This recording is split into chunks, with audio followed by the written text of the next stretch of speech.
Bismillahirrahmanirrahim. Assalamualaikum warahmatullahi wabarakatuh. Bertemu kembali di dalam pembelajaran kita tentang kaedah asas bahasa Al-Quran Karim melalui kata dasar, insya-Allah. Jadi untuk pelajaran hari ini kita masih lagi berkenaan dengan kata kerja ataupun verbs. Tiga jenis kata kerja iaitu al-madhi, al-mudhari' dan yang terakhir sekali adalah al-amr ataupun dikenali sebagai kata kerja suruhan.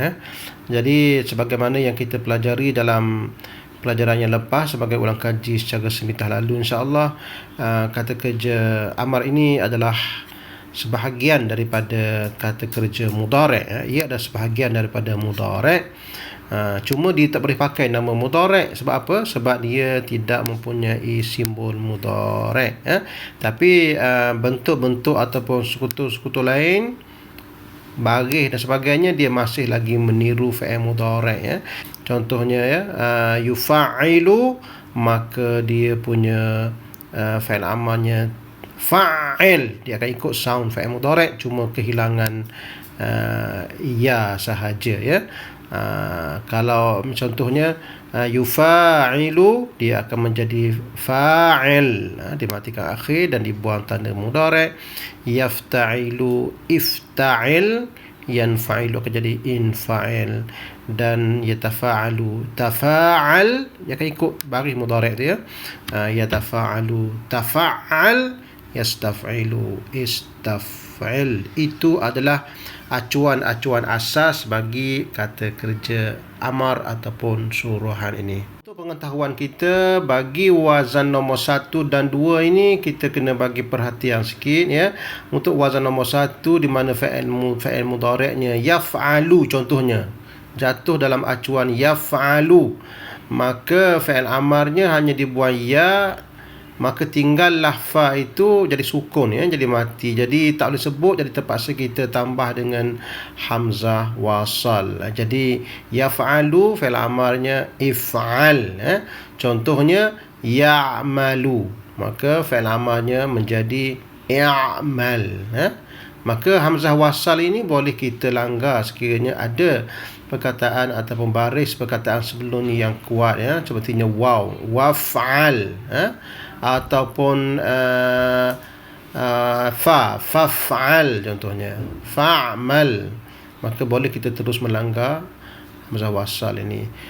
Untuk wazan nombor 2 pula ada sedikit keistimewaan, di mana untuk wazan nombor 2 penambahannya adalah pada madhi asalnya adalah hamzah, jadi af'ala fi'il mudhari'nya yuf'ilu, fi'il amalnya adalah af'il. Kerana apa? Kerana kalau kita buang ya ini pada fi'il mudhari' ini untuk membentuk fi'il amar, maka dia akan jadi sama dengan yang fi'il amar untuk wazan nombor 1, jadi if'al juga. Jadi untuk mengelakkan benda itu, kaedah mengatakan bahawa perlu kita ambil balik, ambil balik alif ini yang kehilangan masa mudhari' ini, ambil balik letak pada fi'il amar menjadi af'il, itu sahaja. Jangan sebut af'ala, jadi dia akan jadi sama dengan fi'il madhi, sebutnya af'il. Ahsin contohnya, wa ahsin kama ahsanallahu ilaika.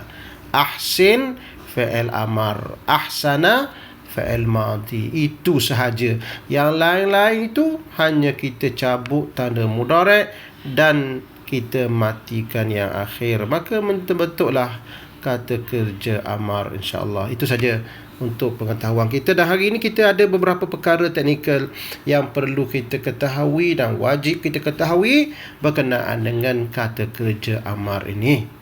Kita ambil contoh daripada beberapa ayat Al-Quran Karim.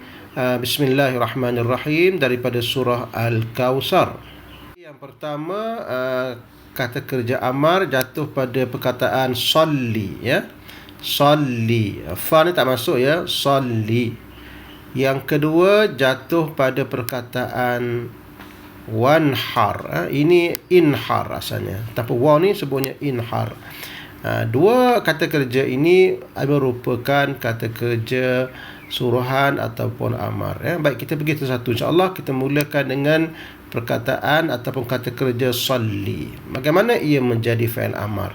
Baik, ini amat penting kita belajar hari ini. InsyaAllah kalau kita mulakan dengan wanhar dulu, supaya agak nampak jelas. InsyaAllah ini yang pernah kita belajar sebelum ni. Wanhar, nahar maksudnya sembelih korban. Kata dasarnya adalah nun, ha dan ra. Nun, ha dan ra. Kemudian jatuh pada wazan nombor 1. Fi'il madinya nahara. Nahara. Fi'il mudhari'nya yanharu. Ini adalah bentuk fa'il mudhari'. Boleh rujuk kepada bahagian kedua buku kita, macam mana kata dasar nun hara ini terbentuk wazan nombor 1 dan fa'il mudhari'nya adalah yanharu. Nahara yanharu.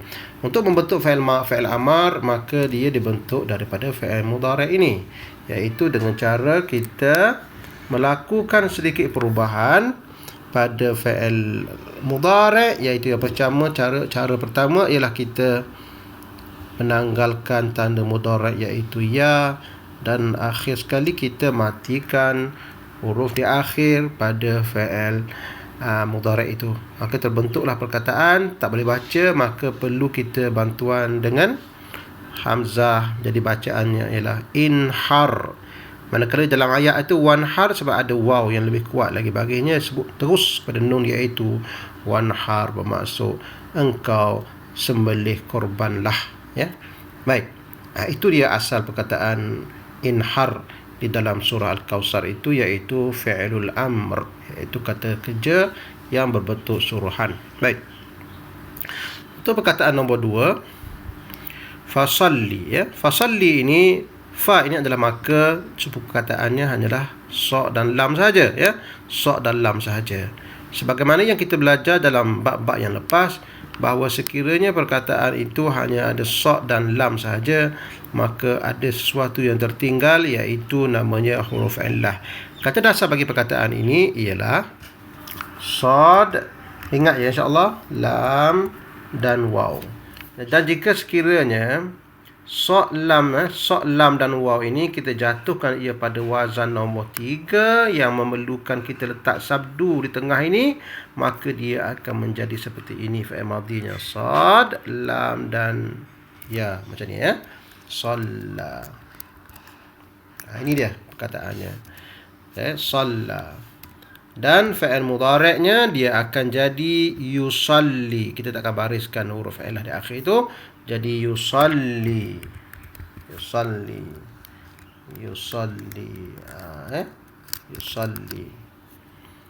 Shalla, fi'il mudhari'nya yusalli. Sebab itulah kita kata usalli, itu sebab kita kata aku solat, itu fi'il mudhari'. Shalla, fi'il mudhari' yusalli. Untuk kita membentuk fi'il amar bagi perkataan yusalli ini, kita nak kata engkau solatlah, maka perlu kita bentuk daripada fi'il mudhari' dengan cara kita pukul ataupun buang tanda mudhari', iaitu ya, dan matikan huruf di akhir. Itu kaedah dia. Tetapi dengan cara kita ambil fi'il mudhari' dan kita matikan huruf di akhir. Oleh kerana huruf di akhir sudah memang sudah mati pun sebab huruf illah, maka kita kebumikan sahaja. Jadi timbullah perkataan salli tanpa huruf illah. Jadi perkataan yang timbul adalah salli. Kalau salla, bersolat, telah bersolat ia, yusalli, sedang bersolat ia, salli, bersolatlah engkau. Oleh kerana fa'il amar ini, dia punya pelakunya secara nature-nya adalah orang yang kedua, iaitu engkau ataupun kamu. Jadi timbullah perkataan dalam ayat ini, iaitu fasalli, maka bersolatlah engkau, sembahyanglah engkau untuk Tuhan engkau, dan engkau sembelihlah korban. Ini berkenaan dengan hari raya Aidil Adha, ya, sebagai tanda kesyukuran solat Aidil Adha dan sembelihan korban selepasnya suci Al-Quranul Karim. Dan ada lagi satu lagi contohnya ialah berkenaan dengan ayat ataupun 3 qul yang disebut di dalam budaya Melayu kita berkenaan dengan qul ini, ya. Apakah yang dimaksudkan dengan qul ini? Qaf, waw dan lam, itu kata dasarnya. So jatuh nombor 1, wazannya fa'ala menjadi qala. Qala, ya, wazan ini adalah fa'ala. Asalnya qawala, akhirnya menjadi qala sahaja, dibagi ataskan dan bertukar menjadi alif sebagai penyamaran, ya. Fa'il mudhari'nya sebagaimana yang kita tahu ialah yaqulu. Ini fa'il mudhari' bagi perkataan qala, iaitu yaqulu. Dan untuk membentuk fa'il amar dengan mudahnya kita hanya bentuk melalui kata kerja mudhari'. Yang pertama dengan cara kita membuang tanda mudhari' dan kita matikan yang terakhir sebagai tanda jazam fa'il amar, dan kemudian kita tak boleh sebut, ya, kita kena menjadi qul. Jadi akhirnya berkumpul dua tanda mati, akhirnya kita kebumikan satu. Itu cara pembentukan fi'il amar untuk perkataan yang di tengahnya ada huruf illah. Seterusnya kita lihat lagi contoh-contoh yang ada di dalam kitab suci Al-Quranul Karim. Contohnya dalam surah Al-Baqarah, ya, muka surah 4. Ya ayyuhan nasu abudu rabbakumul ladzi khalaqakum. Mana fi'il amar dalam ayat ini? Iaitu u'budu. Ini adalah fi'il amar, ya. Fi'il amar, ya. Dia bukan fi'il mudhari' sebab tidak ada tanda mudhari', dan dia juga bukan fi'il madhi sebab tidak ada bentuk fi'il madhi macam ni. Dia adalah fi'il amar. Fi'il amar berasal daripada fi'il mudhari' iaitu ya'budu, dibuang ya, akhir menjadi u'budu dengan waw ni adalah tanda ramai. Pelakunya adalah kamu. Mereka tidak ada kamu sebab fi'il amarnya ditujukan kepada second person ataupun orang yang kedua. U'budu. La taj'alu, ini fi'il mudhari' dalam bentuk larangan yang kita belajar sebelum ini. Wa in kuntum fi raibim mimma nazzalna ala 'abdina fa'tu bi suratin min mithli. Baik, perkataan fa'tu ini juga adalah fi'il amar, ya. Fi'il mudhari'nya ya'tuna, akhirnya dibuang ya menjadi fa'tu. Dia juga adalah fi'il amar. Kata dasarnya ialah hamzah, ta dan huruf illah. Dan jatuh pada wazan nombor 1 bunyinya ata. Ini adalah wazan nombor 1 untuk kata dasar alif, ta dan ya. Dan akhirnya ata ini menjadi fi'il mudhari' ya'ti. Ya'ti, ya. Fi'il mudhari'nya menjadi ya'ti. Ata, fi'il mudhari'nya ya'ti. Apakah fi'il amar bagi perkataan ya'ti? Ya'ti maknanya datangkan, ya, datang bawa, datang. Jadi fi'il amarnya dibentuk daripada fi'il mudhari' dengan cara kita membuang ya macam sebiasa kita buat. Kita buang ya dan akhirnya sukun, ya, disukunkan, dan akhirnya oleh kerana dah ya itu dah memang dah sukun, akhirnya kita kebumikan terus, ya. Jadi sebutnya ialah tak boleh sebut. Jadi akhirnya kita memerlukan alif di depannya untuk menyebut. Jadi sebutnya ialah i'ti, gitu, ya. Kalau ada fa di depan macam ayat tadi, fa'ti. Fa ada fa kat sini, ya. Fa'ti. Kalau ramai-ramai, fa'tu. Dan juga wada'u juga adalah fi'il amar, ya. Wada'u. Ini fi'il amar tu bukan fi'il madhi. Ia adalah fi'il amar. Asal perkataannya adalah yada'u. Cuba gambarkan dia punya fi'il mudhari' dia. Yada'u. Ramai-ramai yada'u. Wada'u. Dibuangkan tanda apa nama ni? Tanda fi'il mudhari' ini bagi membentuk kata kerja amar. Wada'u, dan kamu semua serulah syuhada'akum min dunillah, ya. Seterusnya perkataan lain yang saya nak terangkan kat sini macam mana pembentukan fi'il amarnya adalah fattaku. Ini yang penting kita mengetahui bagaimana perbuatan fattaku ini fi'il amar terbentuk, ya. Kerana dalam Quran berulang beribu-ribu kali perkataan seperti ini. Perkataan waw, qaf dan ya. Itu asal perkataan waw, qaf dan ya. Dan perkataan waw, qaf dan ya ni di dalam kebanyakan Al-Quran ia memberi makna jaga, ya, berjaga-jaga ataupun berwaspada. Waqaya, akhirnya jatuh pada wazan nombor 5. Wazan nombor 5 ialah ifta'ala. Jadi iu, ta, qa dan ya. Sebutnya adalah iu, ta, qa. Itu asal sebutannya, ya. Mengikut wazan ifta'ala, ditambahkan alif, wazan nombor 5, ta dan ifta'ala akhirnya menjadi iutaqa. Tanpa dibariskan yang akhir ni, iutaqa. Dan sebutan waw ni agak sukar untuk disebut. Akhirnya waw ini dimasukkan di dalam ta, diidghamkan di dalam ta ini bagi membentuk dua ta. Satu ta kepunyaan waw, jadilah ittaqa. Ini perkataan asal fa'il madhi bagi perkataan ittaqa wazan nombor 5, dan fa'il mudhari'nya terus kita bentuk dengan senangnya menjadi yattaqi. Ini adalah fa'il mudhari'. Yattaqi bermaksud bertakwa dan takut kepada Tuhan, berjaga-jaga dengan azab dan perintah Tuhan. Yattaqi, maka nak jadikan dia fa'il amar senang saja.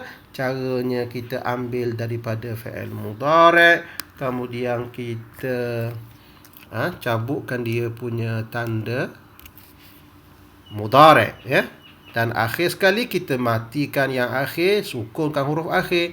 Bila huruf akhir itu huruf illah memang sedia kala dah disukunkan, akhirnya kita matikan. Bukan matikan saja, kita kebumikan. Akhir terbentuklah perkataan ini, maka tak boleh baca, kita letakkan alif sebagai pembantu. Sebutnya ialah ittaqi. Itu adalah fa'il amal untuk seorang. Engkau bertakwalah. Ittaqillah, ya ayyuhan nabiyyu ittaqillah. Ittaqillah.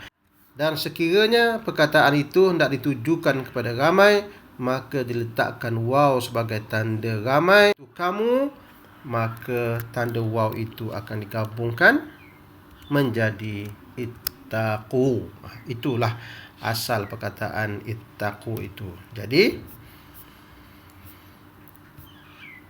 fattaqun nar, maka kamu berjaga-jagalah dengan api neraka. Takutilah api neraka allati waquduhan nas wal hijarah. Itu cukup untuk hari ini. Insya-Allah kita bertemu lagi dalam pelajaran akan datang. Assalamualaikum warahmatullahi wabarakatuh.